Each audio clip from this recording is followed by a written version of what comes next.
TVN ਦੇਖਣ ਵਾਲੇ ਸਮੁੱਚੇ ਦਰਸ਼ਕਾਂ ਨੂੰ ਦਵਿੰਦਰ ਸਿੰਘ ਬੈਨੀਪਾਲ ਵੱਲੋਂ ਪਿਆਰ ਅਤੇ ਸਤਿਕਾਰ ਸਹਿਤ ਸਤਿ ਸ਼੍ਰੀ ਅਕਾਲ। ਦਾ ਬੈਨੀਪਾਲ ਸ਼ੋਅ ਵਿੱਚ ਤੁਹਾਡਾ ਸਭਨਾਂ ਦਾ ਨਿੱਘਾ ਸਵਾਗਤ। ਆਓ ਦੋਸਤੋ ਰਲ ਮਿਲ ਕੇ ਕੁਝ ਅਹਿਮ ਖਬਰਾਂ, ਕੁਝ ਅਹਿਮ ਘਟਨਾਵਾਂ ਦੇ ਉੱਤੇ ਚਰਚਾ ਕਰੀਏ। ਅਫਗਾਨਿਸਤਾਨ ਵਿੱਚ ਸੰਯੁਕਤ ਰਾਸ਼ਟਰ ਦੇ ਦਫ਼ਤਰ ਵਿੱਚ ਕੰਮ ਕਰਨਾ ਹੋਇਆ ਡਾਢਾ ਔਖਾ। ਇੱਕ ਮਹਿਲਾ ਨੂੰ 1 ਘੰਟੇ ਦੀ ਛੁੱਟੀ ਨਾ ਦੇਣ ਬਦਲੇ ਕੰਪਨੀ ਨੂੰ ਕਰੋੜਾਂ ਰੁਪਏ ਦਾ ਲੱਗਿਆ ਜੁਰਮਾਨਾ। ਕਿਸਾਨ ਜਥੇਬੰਦੀਆਂ ਨੇ ਰਾਜਸੀ ਆਗੂਆਂ ਨੂੰ ਸੁਣਾਇਆ ਆਪਣਾ ਫੈਸਲਾ। ਸੁਖਬੀਰ ਚੜੂਨੀ ਵਿਵਾਦ ਹੋਰ ਹੋਇਆ ਡੂੰਘਾ, ਅਕਾਲੀ ਦਲ ਨੇ ਠੋਕਿਆ ਇੱਕ ਹੋਰ ਦਾਅਵਾ। ਕਰਨਾਲ ਵਿੱਚ ਕਿਸਾਨ ਆਗੂਆਂ ਦੀ ਪ੍ਰਸ਼ਾਸਨ ਨਾਲ ਤਕਰੀਬਨ 4 ਘੰਟੇ ਚੱਲੀ ਗੱਲਬਾਤ ਰਹੀ ਬੇਸਿੱਟਾ।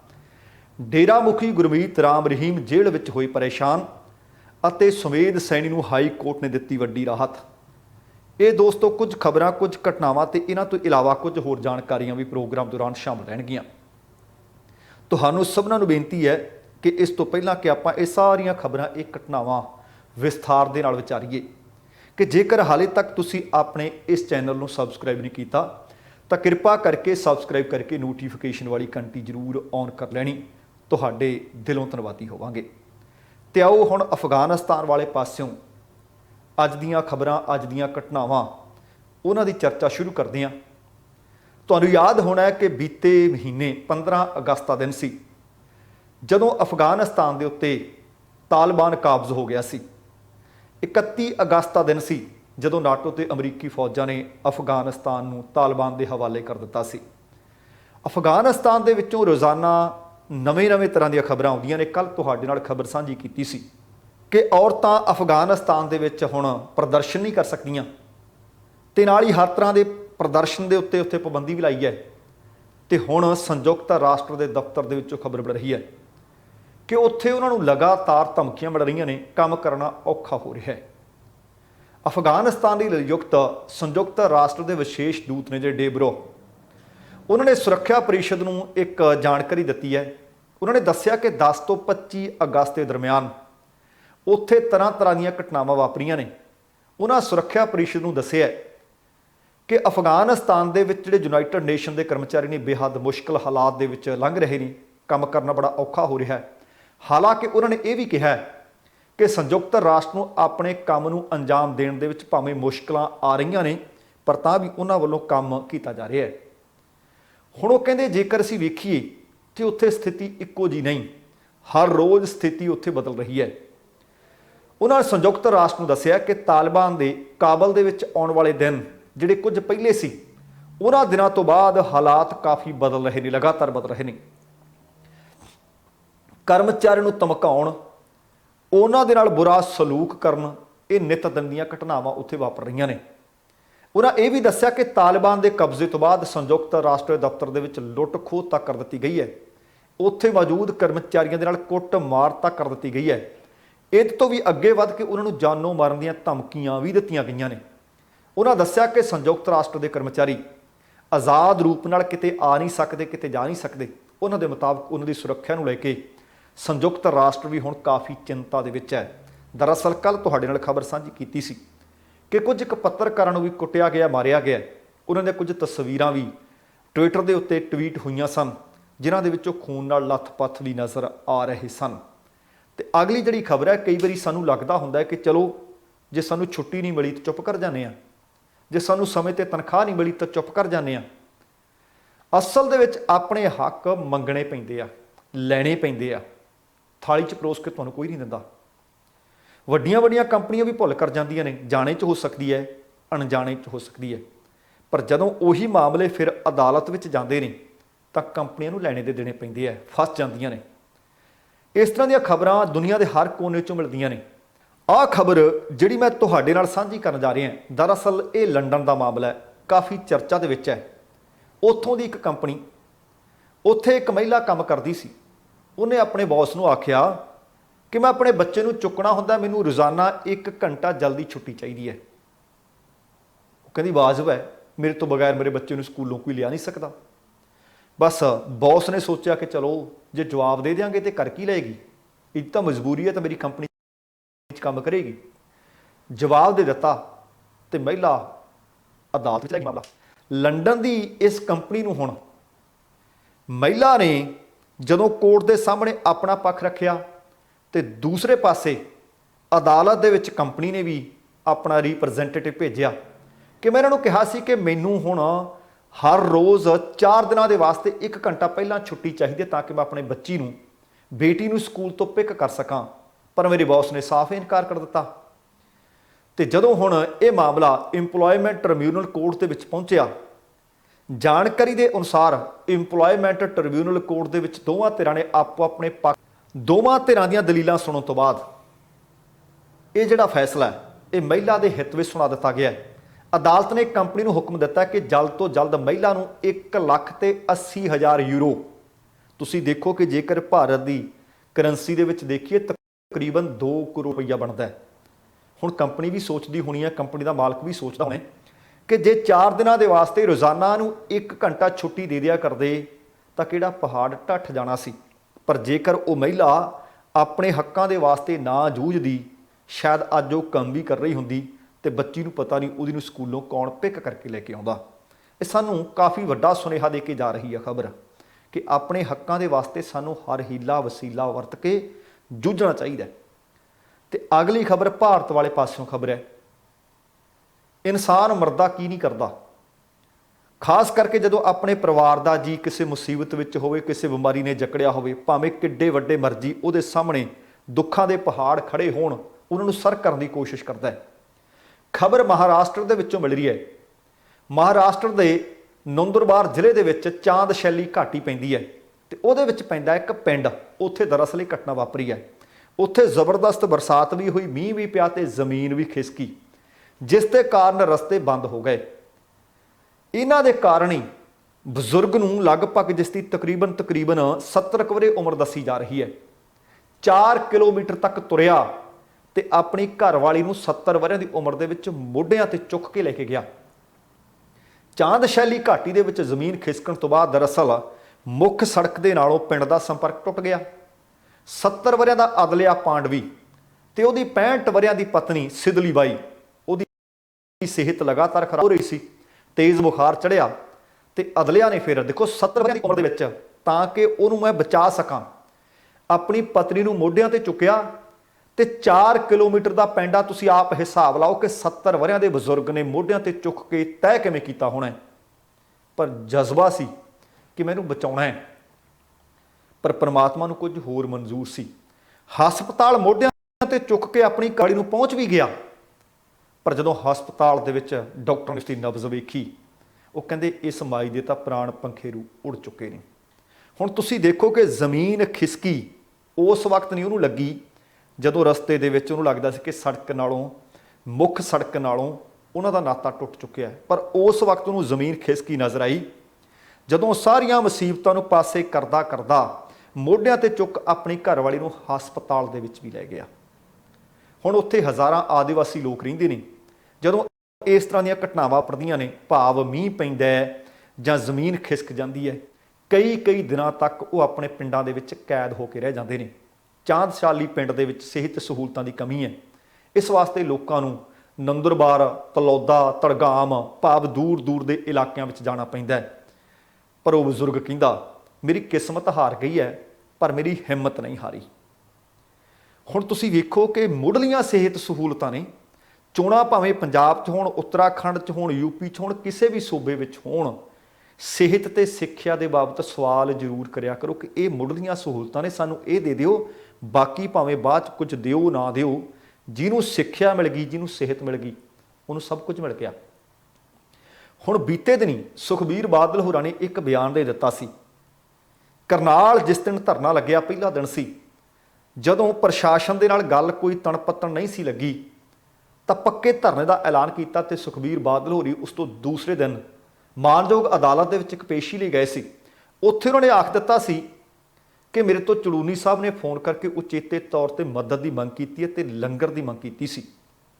ਹਾਲਾਂਕਿ ਕੋਈ ਵੱਡੀ ਗੱਲ ਨਹੀਂ, ਪਰ ਜਦੋਂ ਚੜੂਨੀ ਸਾਹਿਬ ਨੂੰ ਪੁੱਛਿਆ ਗਿਆ ਸੀ ਕਿ ਤੁਸੀਂ ਲੰਗਰ ਦਾ ਇੰਤਜ਼ਾਮ ਕਰਵਾਉਣ ਦੇ ਵਾਸਤੇ ਸੁਖਬੀਰ ਬਾਦਲ ਨੂੰ ਫੋਨ ਕੀਤਾ, ਉਹ ਕਹਿੰਦੇ ਝੂਠ ਬੋਲਦੇ ਆ, ਮੇਰੇ ਕੋਲ ਤਾਂ ਉਹਦਾ ਨੰਬਰ ਵੀ ਹੈ ਨਹੀਂ, ਨਾਲੇ ਲੰਗਰ ਸੁਖਬੀਰ ਬਾਦਲ ਦਾ ਹੈ, ਗੁਰੂ ਕਾ ਲੰਗਰ ਹੈ, ਉਹ ਤਾਂ ਕਿੰਨੀ ਦੇਰ ਤੋਂ ਮੋਰਚਾ ਦਿੱਲੀ ਵਿੱਚ ਵੀ ਲੱਗਿਆ ਹੋਇਆ ਹੈ, ਹੋਰਨਾਂ ਥਾਵਾਂ ਤੇ ਵੀ ਲੱਗਿਆ ਹੋਇਆ ਹੈ।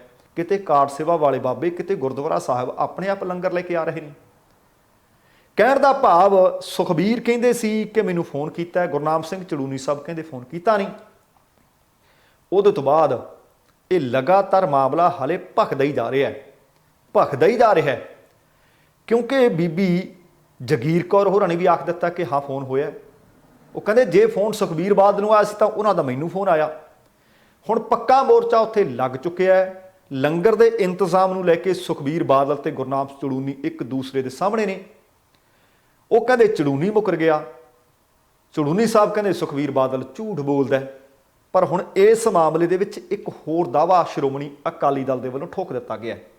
ਕੱਲ੍ਹ ਸ਼ੁੱਕਰਵਾਰ ਵਾਲੇ ਦਿਨ ਸ਼੍ਰੋਮਣੀ ਅਕਾਲੀ ਦਲ ਦੇ ਜਨਰਲ ਸਕੱਤਰ ਮਹੇਸ਼ਇੰਦਰ ਸਿੰਘ ਗਰੇਵਾਲ ਨੇ ਕਿਹਾ ਕਿ ਮੁੱਕਰ ਗਏ ਵਿਅਕਤੀ ਬਾਰੇ ਕੀ ਟਿੱਪਣੀ ਕਰੀਏ, ਪਰ ਕਹਿੰਦੇ ਪਾਰਟੀ ਕੋਲ ਗੁਰਨਾਮ ਸਿੰਘ ਚੜੂਨੀ ਦੀ ਰਿਕਾਰਡਿੰਗ ਮੌਜੂਦ ਹੈ, ਜਿਸ ਦੇ ਵਿੱਚ ਚੜੂਨੀ ਸਾਹਿਬ ਲੰਗਰ ਦੀ ਸਾਡੇ ਤੋਂ ਮੰਗ ਕਰ ਰਹੇ ਸੀ। ਉਹਨਾਂ ਕਿਹਾ ਕਿ ਇਹਦੇ ਵਿੱਚ ਮੁੱਕਰਨ ਦੀ ਕੀ ਜ਼ਰੂਰਤ ਸੀ। ਕਹਿੰਦੇ ਗੁਰਦੁਆਰਾ ਸਾਹਿਬਾਨਾਂ ਦਾ ਲੰਗਰ ਸਾਰਿਆਂ ਵਾਸਤੇ ਹੈ। ਸ਼੍ਰੋਮਣੀ ਕਮੇਟੀ ਨੇ ਹਮੇਸ਼ਾ ਇੱਕੋ ਜਿਹੇ ਮੌਕਿਆਂ ਲਈ ਲੰਗਰ ਦਾ ਇੰਤਜ਼ਾਮ ਪਹਿਲਾਂ ਵੀ ਕੀਤਾ ਹੈ। ਤੇ ਹੁਣ ਤੁਸੀਂ ਇਹ ਵੇਖੋ ਕਿ ਪਹਿਲਾਂ ਸੁਖਬੀਰ ਬਾਦਲ ਦਾ ਕਹਿਣਾ, ਫਿਰ ਗੁਰਨਾਮ ਸਿੰਘ ਚੜੂਨੀ ਦਾ ਕਹਿਣਾ ਕਿ ਨਹੀਂ ਮੈਂ ਫੋਨ ਕੀਤਾ ਨਹੀਂ, ਤੇ ਹੁਣ ਉੱਪਰ ਦੀ ਫਿਰ ਇੱਕ ਵਾਰੀ ਮਹੇਸ਼ਇੰਦਰ ਸਿੰਘ ਗਰੇਵਾਲ ਹੋਰਾਂ ਦਾ ਕਹਿਣਾ ਕਿ ਉਹਨਾਂ ਦੀ ਰਿਕਾਰਡਿੰਗ ਸਾਡੇ ਕੋਲ ਮੌਜੂਦ ਹੈ। ਤੇ ਹੁਣ ਇੱਥੇ ਸਵਾਲ ਪੈਦਾ ਹੁੰਦਾ ਹੈ, ਜੇਕਰ ਤੁਹਾਨੂੰ ਕੋਈ ਫੋਨ ਕਰਦਾ ਕਿ ਤੁਸੀਂ ਹਰੇਕ ਦੀ ਰਿਕਾਰਡਿੰਗ ਕਰਦੇ ਹੋ, ਮੰਨ ਲਓ ਇੱਕ ਮਿੰਟ ਵਾਸਤੇ ਕਿ ਗੁਰਨਾਮ ਸਿੰਘ ਚੜੂਨੀ ਸਾਹਿਬ ਨੇ ਫੋਨ ਕੀਤਾ ਸੁਖਬੀਰ ਬਾਦਲ ਜੀ ਨੂੰ। ਪਹਿਲੀ ਗੱਲ ਤਾਂ ਜੇ ਫੋਨ ਕਰ ਲਿਆ ਤਾਂ ਕੋਈ ਬੁਰਾਈ ਨਹੀਂ। ਦੂਸਰੀ ਗੱਲ ਆ ਰਿਕਾਰਡਿੰਗ ਕਰਨ ਦੀ ਕਿਹੜੀ ਜ਼ਰੂਰਤ ਸੀ। ਇੱਥੋਂ ਤੱਕ ਕਿ ਬੀਬੀ ਜਗੀਰ ਕੌਰ ਤਾਂ ਕਹਿੰਦੇ ਕਿ ਜੇ ਸਾਨੂੰ ਕੋਈ ਕਾਂਗਰਸੀ ਵੀ ਕਹੇ ਅਸੀਂ ਤਾਂ ਲੰਗਰ ਦਾ ਉਹਨਾਂ ਵਾਸਤੇ ਵੀ ਇੰਤਜ਼ਾਮ ਕਰਾਂਗੇ। ਹੁਣ ਵੇਖਦੇ ਹਾਂ ਕਿ ਗੁਰਨਾਮ ਸਿੰਘ ਚੜੂਨੀ ਆਹ ਜਿਹੜਾ ਮਹੇਸ਼ਇੰਦਰ ਸਿੰਘ ਗਰੇਵਾਲ ਹੋਰਾਂ ਨੇ ਆਖ ਦਿੱਤਾ ਕਿ ਸਾਡੇ ਕੋਲ ਗੁਰਨਾਮ ਸਿੰਘ ਚੜੂਨੀ ਦੀ ਰਿਕਾਰਡਿੰਗ ਪਈ ਹੈ, ਸਾਡੇ ਤੋਂ ਲੰਗਰ ਮੰਗ ਰਹੇ ਨੇ। ਇਹਦੇ ਤੋਂ ਬਾਅਦ ਉਹ ਹੁਣ ਕੀ ਬਿਆਨ ਦਿੰਦੇ ਨੇ। ਤੇ ਅਗਲੀ ਖਬਰ ਹੈ, ਕਿਸਾਨ ਜਥੇਬੰਦੀਆਂ ਦੇ ਆਗੂਆਂ ਨੇ ਸਾਰੀਆਂ ਸਿਆਸੀ ਧਿਰਾਂ ਦੇ ਵਾਸਤੇ ਆਪਣਾ ਫੈਸਲਾ ਸੁਣਾ ਦਿੱਤਾ ਹੈ। ਦਿੱਲੀ ਦੀਆਂ ਸਰਹੱਦਾਂ ਤੇ ਇਤਿਹਾਸਕ ਸੰਘਰਸ਼ ਚੱਲ ਰਿਹਾ ਹੈ, ਅੰਦੋਲਨ ਚੱਲ ਰਿਹਾ ਹੈ। ਮੈਂ ਉਹਦੀ ਇਹ ਇੱਕ ਵੱਡੀ ਪ੍ਰਾਪਤੀ ਮਹਿਸੂਸ ਕਰ ਰਿਹਾ ਕਿ ਪੰਜਾਬ ਦੀਆਂ ਸਾਰੀਆਂ ਸਿਆਸੀ ਧਿਰਾਂ ਨੂੰ ਕਿਸਾਨ ਆਗੂਆਂ ਨੇ ਆਪਣੀ ਕਚਹਿਰੀ ਦੇ ਵਿੱਚ ਸ਼ਾਮਲ ਹੋਣ ਵਾਸਤੇ ਸੱਦਿਆ ਸੀ ਤੇ ਉਹ ਪੇਸ਼ ਵੀ ਹੋਈਆਂ। ਕੀ ਵਜ੍ਹਾ ਹੈ ਅਸਲ ਦੇ ਵਿੱਚ ਕਿ ਇਹਨਾਂ ਨੂੰ ਸੱਦਣਾ ਪੈ ਗਿਆ? ਉਹਦਾ ਕਾਰਨ ਇਹ ਸੀ ਕਿ ਚੋਣਾਂ ਵਿੱਚ ਹਾਲੇ ਸਮਾਂ ਰਹਿੰਦਾ ਹੈ ਤੇ ਚੋਣ ਰੈਲੀਆਂ ਪਹਿਲਾਂ ਹੀ ਸ਼ੁਰੂ ਕਰ ਦਿੱਤੀਆਂ, ਜਿਸ ਕਾਰਨ ਟਕਰਾਅ ਦੀ ਸਥਿਤੀ ਲਗਾਤਾਰ ਬਣ ਰਹੀ ਸੀ, ਜਿਸ ਕਾਰਨ ਪੰਜਾਬ ਦੀਆਂ 32 ਕਿਸਾਨ ਜਥੇਬੰਦੀਆਂ ਨੇ ਚੰਡੀਗੜ੍ਹ ਦੇ ਵਿੱਚ ਇੱਕ ਮੀਟਿੰਗ ਵਾਸਤੇ ਸੱਦਿਆ। ਇਸ ਮੀਟਿੰਗ ਵਿੱਚ 32 ਕਿਸਾਨ ਜਥੇਬੰਦੀਆਂ ਦਾ ਇੱਕ ਪ੍ਰਤੀਨਿਧ ਵੀ ਸ਼ਾਮਲ ਹੋਇਆ ਤੇ ਉਹਨਾਂ ਦੇ ਨਾਲ ਗੱਲਬਾਤ ਕਰਕੇ ਆਪੋ ਆਪਣੇ ਪੱਖ ਤੇ ਸੁਝਾਅ ਰੱਖਣ ਦੇ ਵਾਸਤੇ ਪਤਾ ਲੱਗਿਆ ਕਿ ਸੱਤਾਧਾਰੀ ਧਿਰ ਕਾਂਗਰਸ ਪਾਰਟੀ ਵੀ ਸ਼ਾਮਲ ਹੋਈ, ਸ਼੍ਰੋਮਣੀ ਅਕਾਲੀ ਦਲ ਵੀ, ਆਮ ਆਦਮੀ ਪਾਰਟੀ ਵੀ, ਸੰਯੁਕਤ ਅਕਾਲੀ ਦਲ ਵੀ, ਬਸਪਾ ਵੀ, ਲੋਕ ਇਨਸਾਫ ਪਾਰਟੀ ਵੀ, ਸ਼੍ਰੋਮਣੀ ਅਕਾਲੀ ਦਲ ਤੇ ਖੱਬੇ ਪੱਖੀ ਪਾਰਟੀਆਂ ਭਾਵ ਪੰਜਾਬ ਦੀਆਂ ਲਗਭਗ ਸਾਰੀਆਂ ਸਿਆਸੀ ਧਿਰਾਂ ਦੇ ਵਫਦ ਪਹੁੰਚੇ। ਕਿਸਾਨਾਂ ਵੱਲੋਂ ਜਿਹੜੀ ਉਹ ਮੀਟਿੰਗ ਸੱਦੀ ਗਈ ਸੀ ਉਹਦੇ ਵਿੱਚ ਵੱਖੋ ਵੱਖ ਪਾਰਟੀ ਨੂੰ ਤਕਰੀਬਨ ਅੱਧਾ ਕੁ ਘੰਟਾ ਦਿੱਤਾ ਗਿਆ। ਉਹਨਾਂ ਨਾਲ ਵਿਚਾਰ ਵਟਾਂਦਰਾ ਕੀਤਾ ਗਿਆ।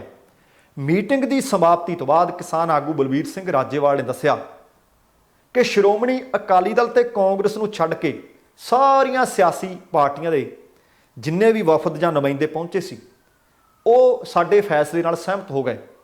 ਦੂਸਰੇ ਪਾਸੇ ਸ਼੍ਰੋਮਣੀ ਅਕਾਲੀ ਦਲ ਸੰਯੁਕਤ ਦੇ ਪ੍ਰਧਾਨ ਸੁਖਦੇਵ ਸਿੰਘ ਢੀਂਡਸਾ ਨੇ ਕਿਹਾ ਹੈ ਕਿ ਕਿਸਾਨ ਜਥੇਬੰਦੀਆਂ ਨੇ ਚੋਣ ਰੈਲੀਆਂ ਹਾਲੇ ਨਾ ਕਰਨ ਦਾ ਜਿਹੜਾ ਫੈਸਲਾ ਦਿੱਤਾ ਹੈ ਉਹ ਬਿਲਕੁਲ ਦਰੁਸਤ ਫੈਸਲਾ ਕੀਤਾ ਹੈ। ਉਹ ਕਹਿੰਦੇ ਸਾਡੀ ਪਾਰਟੀ ਇਸ ਫੈਸਲੇ ਨਾਲ 100% ਸਹਿਮਤ ਹੈ। ਉਹ ਕਹਿੰਦੇ ਚੋਣਾਂ ਵਿੱਚ ਹਾਲੇ ਸਮਾਂ ਵੀ ਰਹਿੰਦਾ ਹੈ ਤੇ ਹੁਣ ਜਿਹੜੀਆਂ ਸਿਆਸੀ ਰੈਲੀਆਂ ਪਿੰਡਾਂ ਵਿੱਚ ਹੋ ਰਹੀਆਂ ਸੀ ਉਹਨਾਂ ਨਾਲ ਧੜੇ ਵੀ ਬਣ ਰਹੇ ਸੀ ਅਤੇ ਕਿਸਾਨ ਅੰਦੋਲਨ ਤੇ ਵੀ ਉਹਦਾ ਅਸਰ ਪੈ ਰਿਹਾ ਸੀ। ਲੋਕਾਂ ਦਾ ਅੰਦੋਲਨ ਤੋਂ ਧਿਆਨ ਵੀ ਭਟਕ ਰਿਹਾ ਸੀ। ਇਸੇ ਤਰ੍ਹਾਂ ਲੋਕ ਇਨਸਾਫ ਪਾਰਟੀ ਦੇ ਮੁਖੀ ਵੀ ਨੇ ਤੇ ਵਿਧਾਇਕ ਵੀ ਨੇ ਸਿਮਰਜੀਤ ਸਿੰਘ ਬੈਂਸ। ਉਹ ਕਹਿੰਦੇ ਕਿਸਾਨ ਅੰਦੋਲਨ ਦੀ ਮਜ਼ਬੂਤੀ ਦੇ ਲਈ ਕਿਸਾਨ ਜਥੇਬੰਦੀਆਂ ਦਾ ਹਰ ਫੈਸਲਾ ਉਹਨਾਂ ਨੂੰ ਪ੍ਰਵਾਨ ਹੈ। ਉਹ ਕਹਿੰਦੇ ਕਿ ਖੇਤੀ ਸਾਡਾ ਧੁਰਾ ਹੈ, ਜੇ ਸਾਡਾ ਧੁਰਾ ਹੀ ਟੁੱਟ ਗਿਆ ਫਿਰ ਗੱਡੀ ਕਿਵੇਂ ਚੱਲੂ। ਇਸ ਲਈ ਪਹਿਲਾਂ ਖੇਤੀ ਕਾਨੂੰਨ ਵਾਪਸ ਕਰਵਾਉਣੇ ਲਾਜ਼ਮੀ ਨੇ, ਬਾਕੀ ਗੱਲਾਂ ਬਾਅਦ 'ਚ, ਸਿਆਸਤ ਬਾਅਦ 'ਚ ਹੁੰਦੀ ਰਹੂਗੀ। ਉਹਨਾਂ ਕਿਹਾ ਕਿ ਜੇ ਅੱਜ ਦੀ ਮੀਟਿੰਗ ਦੀ ਕਾਰਵਾਈ ਲਾਈਵ ਕੀਤੀ ਜਾਂਦੀ ਤਾਂ ਹੋਰ ਵੀ ਚੰਗਾ ਹੁੰਦਾ, ਪਰ ਜਿਹੜਾ ਫੈਸਲਾ ਲੈ ਲਿਆ ਗਿਆ ਇਹ ਫੈਸਲਾ ਵੀ ਚੰਗਾ ਹੈ। ਦੂਸਰੇ ਪਾਸੇ ਸ਼੍ਰੋਮਣੀ ਅਕਾਲੀ ਦਲ ਅੰਮ੍ਰਿਤਸਰ ਦੇ ਆਗੂ ਨੇ ਸਿਮਰਨਜੀਤ ਸਿੰਘ ਮਾਨ, ਉਹ ਕਹਿੰਦੇ ਬਰਗਾੜੀ ਦੇ ਵਿੱਚ ਇਸ ਵਕਤ ਮੋਰਚਾ ਚੱਲ ਰਿਹਾ ਹੈ, ਗ੍ਰਿਫਤਾਰੀਆਂ ਦਿੱਤੀਆਂ ਜਾ ਰਹੀਆਂ ਨੇ ਤੇ ਉਸ ਮੋਰਚੇ ਨੂੰ ਗ੍ਰਿਫਤਾਰੀਆਂ ਦੇਣ ਨੂੰ ਕਿਸਾਨ ਆਗੂ ਨੇ ਛੋੜ ਦਿੱਤੀ ਹੈ। ਦੱਸਣਾ ਬਣਦਾ ਹੈ ਕਿ ਕਿਸਾਨ ਆਗੂ ਨਾਲ ਜਿਹੜੀ ਮੀਟਿੰਗ ਹੋਈ ਉਹਦੇ ਵਿੱਚ ਸ਼ਾਮਲ ਹੋਏ ਅਕਾਲੀ ਦਲ ਅੰਮ੍ਰਿਤਸਰ ਦੇ ਆਗੂ ਗੋਪਾਲ ਸਿੰਘ। ਉਹਨਾਂ ਨੇ ਦੱਸਿਆ ਕਿ ਅਸੀਂ ਤਾਂ ਬਰਗਾੜੀ ਮੋਰਚਾ ਮੁਲਤਵੀ ਕਰਨ ਦੀ ਪੇਸ਼ਕਸ਼ ਵੀ ਆਗੂਆਂ ਸਾਹਮਣੇ ਰੱਖ ਦਿੱਤੀ ਸੀ, ਪਰ ਕਿਸਾਨ ਆਗੂ ਕਹਿੰਦੇ ਕਿ ਉਹ ਸਿਆਸੀ ਮੁਹਿੰਮ ਨਹੀਂ ਹੈ, ਇਸ ਕਰਕੇ ਉਸ ਮੋਰਚੇ ਨੂੰ ਨਾ ਰੋਕਿਆ ਜਾਵੇ। ਇਸੇ ਤਰ੍ਹਾਂ ਆਮ ਆਦਮੀ ਪਾਰਟੀ ਦੇ ਅਮਨ ਅਰੋੜਾ ਅਤੇ ਵਿਧਾਇਕ ਕੁਲਤਾਰ ਸਿੰਘ ਸੰਧਮਾ ਨੇ ਮੀਟਿੰਗ ਵਿੱਚ ਹਿੱਸਾ ਲੈਣ ਤੋਂ ਬਾਅਦ ਦੱਸਿਆ ਕਿ ਉਹਨਾਂ ਦੀ ਪਾਰਟੀ ਸ਼ਾਮਲ ਵੀ ਹੋਈ ਅਤੇ ਕਿਸਾਨ ਆਗੂਆਂ ਦਾ ਹਰ ਫੈਸਲਾ ਪ੍ਰਵਾਨ ਵੀ ਕਰਕੇ ਆਈ ਹੈ। ਉਹਨਾਂ ਕਿਹਾ ਕਿ ਆਮ ਆਦਮੀ ਪਾਰਟੀ ਪਹਿਲਾਂ ਵੀ ਕਿਸਾਨਾਂ ਦੇ ਹੱਕ ਵਿੱਚ ਖੜੀ ਸੀ ਤੇ ਹੁਣ ਵੀ ਡਟ ਕੇ ਖੜੂਗੀ। ਉਹ ਕਹਿੰਦੇ ਪਹਿਲਾਂ ਖੇਤੀ ਬਚਾਈਏ, ਬਾਕੀ ਗੱਲਾਂ ਬਾਅਦ 'ਚ ਹੁੰਦੀਆਂ ਰਹਿਣਗੀਆਂ। ਹੁਣ ਦੂਸਰੇ ਪਾਸੇ ਸੱਤਾਧਾਰੀ ਧਿਰ ਤੇ ਪਹਿਲਾਂ ਜਿਹੜੀ ਸੱਤਾ ਦਾ ਸੁੱਖ ਭੋਗਦੀ ਰਹੀ ਹੈ ਉਹਨਾਂ ਦੀ ਗੱਲ ਕਰੀਏ। ਸ਼੍ਰੋਮਣੀ ਅਕਾਲੀ ਦਲ ਵੀ ਮੀਟਿੰਗ ਵਿੱਚ ਸ਼ਾਮਲ ਹੋਏ।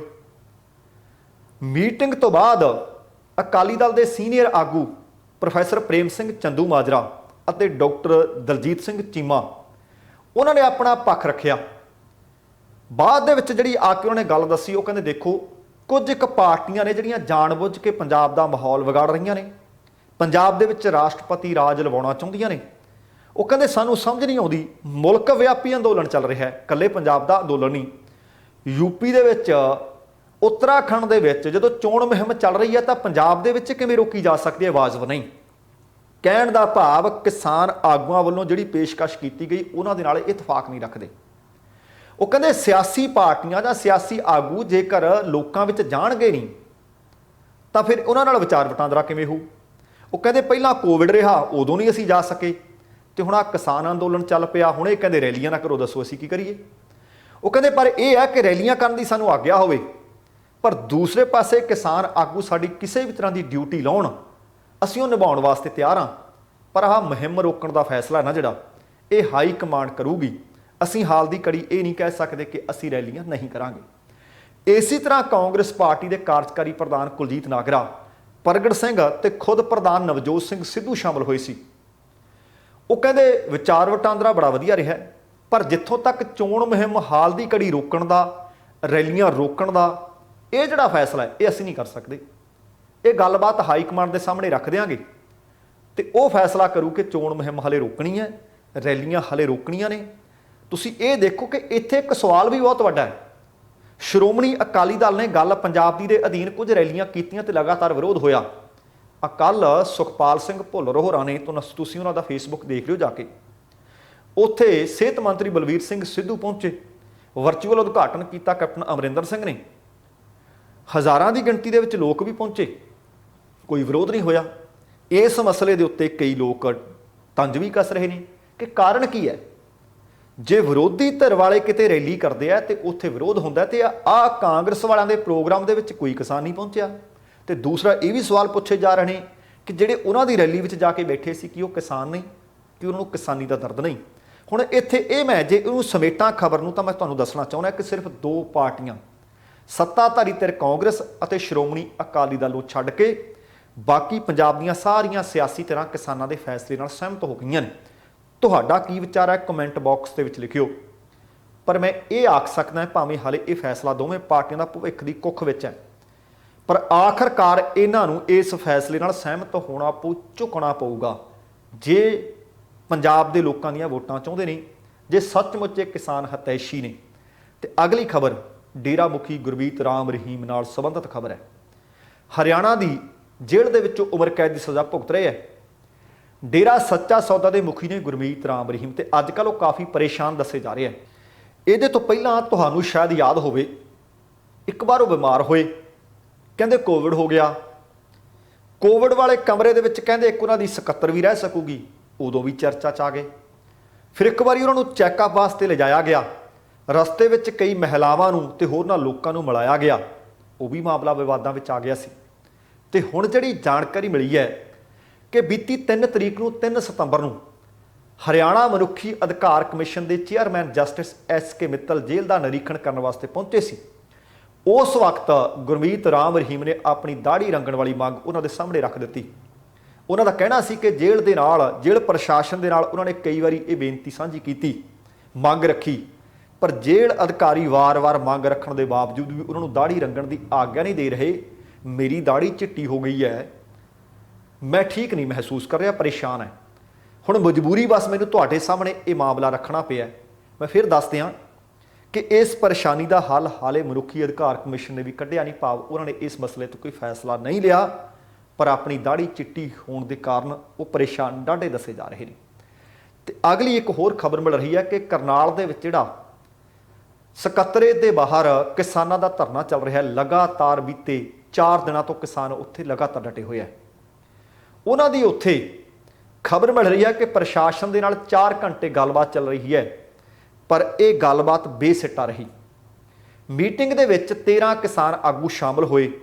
ਇਸ ਮੀਟਿੰਗ ਦੇ ਬੇਸਿੱਟਾ ਰਹਿਣ ਤੋਂ ਬਾਅਦ ਹੁਣ ਸ਼ਨੀਚਰਵਾਰ ਦੀ ਸਵੇਰ 9 ਵਜੇ ਗੱਲਬਾਤ ਫਿਰ ਹੋਏਗੀ। ਜਾਣਕਾਰੀ ਦੇ ਅਨੁਸਾਰ ਪ੍ਰਸ਼ਾਸਨ ਨੇ ਦੇਰ ਸ਼ਾਮ ਜ਼ਿਲ੍ਹਾ ਸਕੱਤਰੇਤ ਦੇ IAS ਆਯੂਸ਼ ਸਿਨਹਾ ਨੂੰ ਸਸਪੈਂਡ ਕਰਨ ਦੀ ਮੰਗ ਨੂੰ ਲੈ ਕੇ ਧਰਨਾ ਦੇ ਰਹੇ ਕਿਸਾਨਾਂ ਨੂੰ ਗੱਲਬਾਤ ਵਾਸਤੇ ਨਿਯੋਤਾ ਦਿੱਤਾ, ਸੱਦਾ ਦਿੱਤਾ।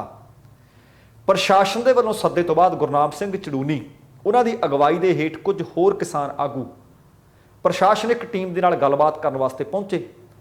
ਲਗਭਗ 4 ਘੰਟੇ ਗੱਲਬਾਤ ਚੱਲਦੀ ਰਹੀ। ਗੱਲਬਾਤ ਤੋਂ ਬਾਅਦ ਕਿਸਾਨ ਆਗੂ ਗੁਰਨਾਮ ਸਿੰਘ ਚੜੂਨੀ ਨੇ ਦੱਸਿਆ ਕਿ ਗੱਲਬਾਤ ਦੇ ਦੌਰਾਨ ਅਧਿਕਾਰੀ ਕਈ ਵਾਰ ਚੰਡੀਗੜ੍ਹ ਉੱਠ ਕੇ ਗੱਲਬਾਤ ਕਰਦੇ ਰਹੇ, ਪਰ 4 ਘੰਟਿਆਂ ਦੇ ਦੌਰਾਨ ਵੀ ਕੋਈ ਸਹਿਮਤੀ ਨਾ ਬਣ ਸਕੀ ਤੇ ਕੱਲ ਸਵੇਰੇ 9 ਵਜੇ ਫਿਰ ਮੀਟਿੰਗ ਰੱਖੀ ਜਾਏਗੀ। ਕਿਸਾਨ ਆਗੂਆਂ ਨੇ ਦੱਸਿਆ ਕਿ ਸਾਡੀਆਂ ਮੰਗਾਂ ਉਹੀ ਸੀ ਜਿਹੜੀਆਂ ਮੰਗਾਂ ਨੂੰ ਲੈ ਕੇ ਅਸੀਂ ਕਰਨਾਲ ਦੇ ਵਿੱਚ ਪਹੁੰਚੇ ਸੀ, ਜਿਹੜੀਆਂ ਮੰਗਾਂ 28 ਅਗਸਤ ਤੇ ਬਸਤਾੜਾ ਟੋਲ ਪਲਾਜ਼ੇ ਤੋਂ ਬਾਅਦ ਜਿਹੜਾ ਲਾਠੀ ਚਾਰਜ ਹੋਇਆ ਸੀ, ਅਸੀਂ ਪ੍ਰਸ਼ਾਸਨ ਦੇ ਸਾਹਮਣੇ, ਹਰਿਆਣਾ ਸਰਕਾਰ ਦੇ ਸਾਹਮਣੇ ਰੱਖੀਆਂ ਸਨ। ਹੁਣ ਵੇਖਦੇ ਹਾਂ ਕਿ ਜਿਹੜੀ ਫੇਰ ਸ਼ਨੀਚਰਵਾਰ ਦੀ ਸਵੇਰੇ 9 ਵਜੇ ਮੀਟਿੰਗ ਨਿਰਧਾਰਿਤ ਕੀਤੀ ਗਈ ਹੈ ਕਿ ਉਸ ਮੀਟਿੰਗ ਦੇ ਵਿੱਚ ਗੱਲ ਕੋਈ ਤਣਪਤਣ ਲੱਗਦੀ ਜਾਂ ਨਹੀਂ। ਕੱਲ ਦੇ ਪ੍ਰੋਗਰਾਮ ਵਿੱਚ ਮੈਂ ਜ਼ਿਕਰ ਕੀਤਾ ਸੀ ਕਿ ਇੱਕ ਵੀਡੀਓ ਵਾਇਰਲ ਹੋਈ ਹੈ ਜਿਸ ਦੇ ਵਿੱਚੋਂ ਪਤਾ ਲੱਗਿਆ ਆਲਾ ਪੁਲਿਸ ਅਧਿਕਾਰੀ ਦੱਸ ਰਹੇ ਨੇ ਕਿ SDM ਨੇ ਤਾਂ ਜਿਹੜੇ ਉਹਨਾਂ ਨੂੰ ਆਦੇਸ਼ ਮੁੱਖ ਮੰਤਰੀ ਵੱਲੋਂ ਮਿਲੇ ਸਨ ਉਹਨਾਂ ਦੀ ਉਹਨਾਂ ਨੇ ਪਾਲਣਾ ਕੀਤੀ ਹੈ। ਸ਼ਾਇਦ ਇਸੇ ਕਰਕੇ ਮੁੱਖ ਮੰਤਰੀ ਹੁਣ ਸਿਨਹਾ ਦੇ ਉੱਤੇ ਕੋਈ ਕਾਰਵਾਈ ਕਰਨੀ ਨਹੀਂ ਚਾਹੁੰਦੇ। ਦੂਸਰੇ ਪਾਸੇ ਹਰਿਆਣਾ ਦੇ ਜਿਹੜੇ ਗ੍ਰਹਿ ਮੰਤਰੀ ਨੇ ਅਨਿਲ ਵਿਜ, ਉਹਨਾਂ ਨੇ ਵੀ ਇੱਕ ਬਿਆਨ ਦਿੱਤਾ ਸੀ ਤੇ ਵਿਵਾਦਿਤ ਬਿਆਨ ਸੀ ਕਿ ਹੁਣ ਕਿਸਾਨਾਂ ਦੇ ਆਖੇ ਅਸੀਂ SDM ਨੂੰ ਫਾਹੇ ਲਾ ਦਈਏ। ਹੁਣ ਉਹਨਾਂ ਨੇ ਇੱਕ ਹੋਰ ਬਿਆਨ ਦਾਗ ਦਿੱਤਾ ਹੈ। ਉਹ ਕਹਿੰਦੇ ਠੀਕ ਹੈ, ਅਸੀਂ ਜਾਂਚ ਕਰਾਂਗੇ ਕਿ ਕੌਣ ਕਸੂਰਵਾਰ ਹੈ ਜਾਂ ਕੌਣ ਨਹੀਂ, ਪਰ ਜਾਂਚ ਕਿਸਾਨ ਆਗੂਆਂ ਦੀ ਵੀ ਕਰਾਂਗੇ। ਜੇ ਕਿਸਾਨ ਆਗੂ ਕਿਤੇ ਨਾ ਕਿਤੇ ਕਸੂਰਵਾਰ ਪਾਏ ਗਏ ਤੇ ਸਜ਼ਾ ਸਖਤ ਉਹਨਾਂ ਨੂੰ ਵੀ ਦੇਵਾਂਗੇ। ਹੁਣ ਇਹ ਸਮਝ ਤੋਂ ਬਾਹਰ ਦੀ ਗੱਲ ਹੈ ਕਿ ਲਾਠੀ ਚਾਰਜ ਕੀਤਾ ਪੁਲਿਸ ਨੇ, ਪੁਲਿਸ ਨੂੰ ਹੁਕਮ ਦਿੱਤੇ SDM ਨੇ, SDM ਨੂੰ ਹੁਕਮ ਦਿੱਤੇ ਜਿਹੜੇ ਬੀਤੇ ਦਿਨੀ ਵੀਡੀਓ ਸਾਹਮਣੇ ਆਈ ਹੈ ਮੁੱਖ ਮੰਤਰੀ ਨੇ। ਕਿਸਾਨਾਂ ਦੀ ਜਾਂਚ ਕਿਹੜੀ ਗੱਲ ਦੀ ਬਈ? ਕਿਸਾਨਾਂ ਦੇ ਉੱਤੇ ਕਿਹੜੀ ਗੱਲ ਦੀ ਧਾਰਾ? ਖੈਰ, ਅਗਲੀ ਜਿਹੜੀ ਖਬਰ ਹੈ ਉਹ ਇੱਥੋਂ ਸਿੱਧ ਹੁੰਦਾ ਕਿ ਤਕੜੇ ਦਾ 27-20 ਲਗਾਤਾਰ ਵਿਵਾਦਾਂ ਵਿੱਚ ਨੇ ਪੰਜਾਬ ਦੇ ਸਾਬਕਾ ਪੁਲਿਸ ਮੁਖੀ ਸੁਮੇਧ ਸੈਣੀ। ਤੇ ਹੁਣ ਖਬਰ ਇਹ ਹੈ ਕਿ ਪੰਜਾਬ ਤੇ ਹਰਿਆਣਾ ਹਾਈ ਕੋਰਟ ਨੇ ਉਹਨਾਂ ਨੂੰ ਇੱਕ ਵੱਡੀ ਰਾਹਤ ਦੇ ਦਿੱਤੀ ਹੈ। ਮਾਣਯੋਗ ਅਦਾਲਤ ਨੇ ਸੁਮੇਧ ਸੈਣੀ ਦੀ ਸਾਲ 2022 ਤੱਕ, ਭਾਵ ਅਗਲੇ ਵਰ੍ਹੇ ਤੱਕ ਕਿਸੇ ਵੀ ਹਾਲਤ ਵਿੱਚ ਕਿਸੇ ਵੀ FIR ਤੇ ਕਿਸੇ ਨਵੇਂ ਜਾਂ ਪੁਰਾਣੇ ਮੁਕੱਦਮੇ ਦੇ ਵਿੱਚ ਗ੍ਰਿਫਤਾਰੀ ਤੇ ਮੁਕੰਮਲ ਰੋਕ ਲਾ ਦਿੱਤੀ ਹੈ। ਇਹ ਜਾਣਕਾਰੀ ਸੁਮੇਧ ਸੈਣੀ ਦੇ ਵਕੀਲ ਨੇ ਦਿੱਤੀ ਹੈ। ਉਹਨਾਂ ਦੱਸਿਆ ਕਿ ਮਾਣਯੋਗ ਅਦਾਲਤ ਨੇ ਸੁਮੇਧ ਸੈਣੀ ਦੀ ਬਲੈਂਕਟ ਬੇਲ ਮਾਮਲੇ ਦੇ ਵਿੱਚ ਇਹ ਆਦੇਸ਼ ਜਾਰੀ ਕਰ ਦਿੱਤੇ ਹੈ। 44 ਪੰਨਿਆਂ ਦੇ ਆਦੇਸ਼ ਦੇ ਵਿੱਚ ਅਦਾਲਤ ਨੇ ਸਰਕਾਰ ਦੇ ਖਿਲਾਫ ਕਈ ਸਖਤ ਟਿੱਪਣੀਆਂ ਕੀਤੀਆਂ। ਦੱਸਣਾ ਬਣਦਾ ਹੈ ਕਿ ਮੋਹਾਲੀ ਦਾ ਇੱਕ ਨੌਜਵਾਨ ਸੀ ਬਲਵੰਤ ਸਿੰਘ ਮਲਤਾਨੀ, ਉਸ ਨੂੰ ਜ਼ਬਰਦਸਤੀ ਘਰੋਂ ਚੁੱਕਿਆ ਜਾਂਦਾ ਹੈ, ਮੌਤ ਦੇ ਘਾਟ ਉਤਾਰਿਆ ਜਾਂਦਾ ਹੈ ਤੇ ਬਾਅਦ ਦੇ ਵਿੱਚ ਉਹਦੀ ਲਾਸ਼ ਵੀ ਖੁਰਦ-ਬੁਰਦ ਕਰ ਦਿੱਤੀ ਜਾਂਦੀ ਹੈ। ਉਹਦੇ ਤੋਂ ਬਾਅਦ ਬੇਅਦਬੀ ਦੀਆਂ ਘਟਨਾਵਾਂ ਵਾਪਰਦੀਆਂ ਨੇ। ਇਨਸਾਫ ਦੀ ਮੰਗ ਕਰ ਰਹੀ ਸੰਗਤ ਦੇ ਉੱਤੇ ਪੁਲਿਸ ਦੇ ਵੱਲੋਂ ਗੋਲੀ ਚਲਾਈ ਦਿੱਤੀ ਜਾਂਦੀ ਹੈ। ਗੋਲੀ ਚਲਾਉਣ ਦੇ ਗੰਭੀਰ ਦੋਸ਼ ਵੀ ਸੁਮੇਧ ਸੈਣੀ ਦਾ ਪਿੱਛਾ ਨਹੀਂ ਛੱਡ ਰਹੇ। ਇਹਨਾਂ ਤੋਂ ਬਾਅਦ ਪੰਜਾਬ ਵਿਜੀਲੈਂਸ ਬਿਊਰੋ ਦੇ ਵੱਲੋਂ ਸੁਮੇਧ ਸੈਣੀ ਦੇ ਖਿਲਾਫ ਆਮਦਨ ਤੋਂ ਵੱਧ ਜਾਇਦਾਦ ਬਣਾਉਣ ਦਾ ਇੱਕ ਨਵਾਂ ਕੇਸ ਮੋਹਾਲੀ ਦੇ ਵਿਜੀਲੈਂਸ ਥਾਣੇ ਦੇ ਵਿੱਚ ਦਰਜ ਹੋ ਗਿਆ ਸੀ, ਜਿਸ ਤੋਂ ਬਾਅਦ ਤੁਹਾਨੂੰ ਯਾਦ ਹੋਣਾ ਕਿ ਵਿਜੀਲੈਂਸ ਨੇ ਉਹਨੂੰ ਹਿਰਾਸਤ ਦੇ ਵਿੱਚ ਵੀ ਲੈ ਲਿਆ ਸੀ। ਤੇ ਇਸ ਕਾਰਵਾਈ ਨੂੰ ਰੋਕਣ ਨੂੰ ਹੁਣ ਅਸਲ ਦੇ ਵਿੱਚ ਅਦਾਲਤ ਦਾ ਦਰਵਾਜ਼ਾ ਖੜਕਾਇਆ ਗਿਆ ਸੀ। ਅਦਾਲਤ ਨੇ ਆਖਿਆ ਕਿ ਇਹ ਨਹੀਂ ਹੋਣਾ ਚਾਹੀਦਾ। ਹੁਣ ਜਦੋਂ ਇਹ ਖਬਰ ਆ ਗਈ ਕਿ ਅਗਲੇ ਸਾਲ ਚੋਣਾਂ ਤੱਕ ਸੁਮੇਧ ਸੈਣੀ ਨੂੰ ਕਿਸੇ ਵੀ ਮੁਕੱਦਮੇ ਵਿੱਚ ਗ੍ਰਿਫਤਾਰ ਨਹੀਂ ਕੀਤਾ ਜਾ ਸਕਦਾ, ਤਾਂ ਕੈਬਨਿਟ ਮੰਤਰੀ ਸੁਖਜਿੰਦਰ ਰੰਧਾਵਾ ਨੇ ਪੰਜਾਬ ਪੁਲਿਸ ਦੇ ਸਾਬਕਾ ਡੀਜੀਪੀ ਸੈਣੀ ਦੀ ਹਾਈ ਕੋਰਟ ਤੋਂ ਵਾਰ-ਵਾਰ ਰਾਹਤ ਮਿਲਣ ਵਾਲੀ ਖਬਰ ਦੇ ਉੱਤੇ ਸਵਾਲ ਖੜੇ ਕੀਤੇ ਹੈ। ਸੁਖਜਿੰਦਰ ਸਿੰਘ ਰੰਧਾਵਾ ਨੇ ਸੈਣੀ ਨੂੰ ਹਾਈ ਕੋਰਟ ਤੋਂ ਰਾਹਤ ਦੇਣ ਦੇ ਬਾਬਤ ਇੱਕ ਟਵੀਟ ਕੀਤਾ। ਕੈਪਟਨ ਅਮਰਿੰਦਰ ਸਿੰਘ ਦੇ ਨਾਂ ਤੇ ਇਹ ਟਵੀਟ ਕੀਤਾ ਗਿਆ ਹੈ। ਟਵੀਟ ਦੇ ਵਿੱਚ ਲਿਖਿਆ ਹੈ ਕਿ ਪੰਜਾਬ ਦੇ ਐਡਵੋਕੇਟ ਜਨਰਲ, ਗ੍ਰਹਿ ਸਕੱਤਰ ਅਤੇ ਮੁੱਖ ਡਾਇਰੈਕਟਰ ਵਿਜੀਲੈਂਸ ਨੂੰ ਤੁਰੰਤ ਅਹੁਦੇ ਤੋਂ ਫਾਰਗ ਕਰੋ। ਉਹਦਾ ਕਾਰਨ ਹੈ, ਜੇ ਤੁਹਾਡੇ ਵਿੱਚੋਂ ਕਿਸੇ ਨੇ ਆਮਦਨ ਤੋਂ ਵੱਧ ਜਾਇਦਾਦ ਬਣਾਈ ਹੋਵੇ, ਤੁਹਾਡੇ ਉੱਤੇ ਕਿਸੇ ਦੇ ਕਤਲ ਦੇ ਸੰਗੀਨ ਦੋਸ਼ ਲੱਗੇ ਹੋਣ, ਤੁਹਾਡੇ ਉੱਤੇ ਗੁਰੂ ਸਾਹਿਬ ਦੀਆਂ ਬੇਅਦਬੀਆਂ ਤੇ ਉਹਦੇ ਤੋਂ ਬਾਅਦ ਗੋਲੀਆਂ ਚਲਾਉਣ ਦਾ ਮਾਮਲਾ ਦਰਜ ਹੋਇਆ ਹੋਵੇ, ਕੀ ਤੁਹਾਡੀ ਗ੍ਰਿਫਤਾਰੀ ਹੋਵੇਗੀ ਜਾਂ ਨਹੀਂ। ਹੁਣ ਅਦਾਲਤ ਨੂੰ ਇਹ ਦੱਸਿਆ ਜਾ ਰਿਹਾ ਹੈ ਕਿ ਮੈਨੂੰ ਜਾਣਬੁੱਝ ਕੇ ਬਲੀ ਦਾ ਬੱਕਰਾ ਬਣਾਇਆ ਜਾ ਰਿਹਾ ਹੈ। ਮੈਨੂੰ ਸੱਚਮੁੱਚ ਪੰਜਾਬ ਸਰਕਾਰ ਕਿਸੇ ਨੂੰ ਕਿਸੇ ਮਾਮਲੇ ਦੇ ਵਿੱਚ ਫਸਾਉਣਾ ਚਾਹੁੰਦੀ ਹੈ। ਇਸ ਚੀਜ਼ ਨੂੰ ਆਧਾਰ ਬਣਾ ਕੇ ਮਾਣਯੋਗ ਅਦਾਲਤ ਦਾ ਦਰਵਾਜ਼ਾ ਖੜਕਾਇਆ ਗਿਆ ਤੇ ਮਾਣਯੋਗ ਅਦਾਲਤ ਨੇ ਵੀ ਕਮਾਲ ਹੀ ਕਰ ਦਿੱਤੀ ਹੈ। ਕਿਸੇ ਵੀ ਮਾਮਲੇ ਦੇ ਵਿੱਚ ਉਹਨਾਂ ਦੀ ਗ੍ਰਿਫਤਾਰੀ ਨਹੀਂ ਹੋ ਸਕਦੀ, ਰੋਕ ਲਾ ਦਿੱਤੀ ਹੈ। ਤੇ ਉੱਪਰ ਦੀ ਗੱਲ ਇਹ ਵੀ ਹੈ ਕਿ ਜਿਹੜੀ ਪੁਲਿਸ ਡਿਪਾਰਟਮੈਂਟ ਤੇ ਉਹ ਮੁਖੀ ਰਹੇ ਨੇ, ਕਮਾਲ ਹੈ ਬਈ, ਉਸੇ ਹੀ ਪੁਲਿਸ ਡਿਪਾਰਟਮੈਂਟ ਦੇ ਉੱਤੇ ਸੈਣੀ ਸਾਹਿਬ ਨੂੰ ਖੁਦ ਭਰੋਸਾ ਨਹੀਂ ਤੇ ਮਾਣਯੋਗ ਅਦਾਲਤ ਨੂੰ ਸਿਸਟਮ ਦੇ ਉੱਤੇ ਭਰੋਸਾ ਨਹੀਂ। ਇਹਦਾ ਮਤਲਬ ਇਹ ਸਭ ਕੁਝ ਹੁੰਦਾ ਹੈ ਜੇ ਅਦਾਲਤ ਵੀ ਇਹ ਮਹਿਸੂਸ ਕਰਦੀ ਹੈ ਕਿ ਹਾਂ ਭਾਈ ਕਿਹੜਾਂ ਕੱਢੀਆਂ ਜਾਂਦੀਆਂ ਨੇ, ਇਹਦਾ ਮਤਲਬ ਜਿਹੜੇ ਬਾਕੀ ਲੋਕ ਕੇਸ ਭੁਗਤ ਰਹੇ ਨੇ, ਜੇਲ੍ਹਾਂ ਦੇ ਅਕਾਲ ਕੋਠੜੀਆਂ 'ਚ ਬੈਠੇ ਨੇ, ਕਿ ਉਹ ਵੀ ਸਿਆਸੀ ਕਿਹੜਾਂ ਦੇ ਸ਼ਿਕਾਰ ਹੋਏ ਨੇ। ਕਹਿਣ ਦਾ ਭਾਵ ਇੱਕੋ ਹੀ ਮੁਲਕ ਵਿੱਚ ਇੱਕੋ ਹੀ ਤਰ੍ਹਾਂ ਟਰੀਟ ਕੀਤਾ ਜਾਵੇ ਸਾਰਿਆਂ ਨੂੰ। ਹੁਣ ਮਾਣਯੋਗ ਅਦਾਲਤ ਦੇ ਸਾਹਮਣੇ ਮੁਕੱਦਮੇ ਚੱਲ ਰਹੇ ਨੇ, ਅਦਾਲਤ ਦੇ ਜੱਜ ਸਾਹਿਬਾਨਾਂ ਨੇ ਸੁਣਵਾਈ ਕਰਨੀ ਹੈ, ਦਲੀਲਾਂ ਵਕੀਲਾਂ ਨੇ ਦੇਣੀਆਂ ਨੇ। ਕੀ ਤੁਹਾਨੂੰ ਪਤਾ ਨਹੀਂ ਲੱਗਦਾ ਕਿ ਦਲੀਲ ਸੱਚੀ ਹੈ ਕਿ ਝੂਠੀ ਹੈ? ਸੋ ਕਿਤੇ ਨਾ ਕਿਤੇ ਲੋਕਾਂ ਦਾ ਜਿਹੜਾ ਸਿਸਟਮ ਦੇ ਵਿੱਚੋਂ ਵਿਸ਼ਵਾਸ ਉੱਠਦਾ ਜਾ ਰਿਹਾ, ਕਿਤੇ ਨਾ ਕਿਤੇ ਨਿਆਂਪਾਲਕਾ ਬਚੀ ਹੈ। ਜਦੋਂ ਇਸ ਤਰ੍ਹਾਂ ਦੇ ਫੈਸਲੇ ਸਾਹਮਣੇ ਆਉਂਦੇ ਨੇ, ਫਿਰ ਕਿਤੇ ਨਾ ਕਿਤੇ ਲੋਕ ਸਵਾਲ ਖੜੇ ਕਰਨ ਲੱਗ ਜਾਂਦੇ ਹੈ। ਸੋ ਦੋਸਤੋ, ਕੁੱਲ ਮਿਲਾ ਕੇ ਇਹ ਸੀ ਆਪਣਾ ਅੱਜ ਦਾ ਪ੍ਰੋਗਰਾਮ। ਉਮੀਦ ਕਰ ਰਹੇ ਹਾਂ ਕਿ ਤੁਹਾਨੂੰ ਚੰਗਾ ਲੱਗਿਆ ਹੋਵੇਗਾ। ਜੇਕਰ ਪ੍ਰੋਗਰਾਮ ਚੰਗਾ ਲੱਗਿਆ ਤਾਂ ਕਿਰਪਾ ਕਰਕੇ ਲਾਈਕ ਅਤੇ ਸ਼ੇਅਰ ਜ਼ਰੂਰ ਕਰ ਦੇਣਾ। ਤੇ ਨਾਲ ਹੀ ਜੇਕਰ ਹਾਲੇ ਤੱਕ ਤੁਸੀਂ ਆਪਣੇ ਇਸ ਚੈਨਲ ਨੂੰ ਸਬਸਕ੍ਰਾਈਬ ਨਹੀਂ ਕੀਤਾ ਤਾਂ ਕਿਰਪਾ ਕਰਕੇ ਸਬਸਕ੍ਰਾਈਬ ਕਰਕੇ ਨੋਟੀਫਿਕੇਸ਼ਨ ਵਾਲੀ ਘੰਟੀ ਜ਼ਰੂਰ ਔਨ ਕਰ ਲੈਣੀ। ਤੁਹਾਡੇ ਦਿਲੋਂ ਧੰਨਵਾਦੀ ਹੋਵਾਂਗੇ। ਜਾਣ ਤੋਂ ਪਹਿਲਾਂ ਕਹਾਂਗਾ, ਜ਼ਿੰਦਗੀ ਜਿੰਦਾ ਦਿਲੀ ਦਾ ਨਾਮ ਹੈ। ਦਵਿੰਦਰ ਸਿੰਘ ਬੈਨੀਪਾਲ ਨੂੰ ਆਗਿਆ ਦਿਓ। ਸਤਿ ਸ਼੍ਰੀ ਅਕਾਲ। ਤੇਰਾ ਭਰਾਖਾ।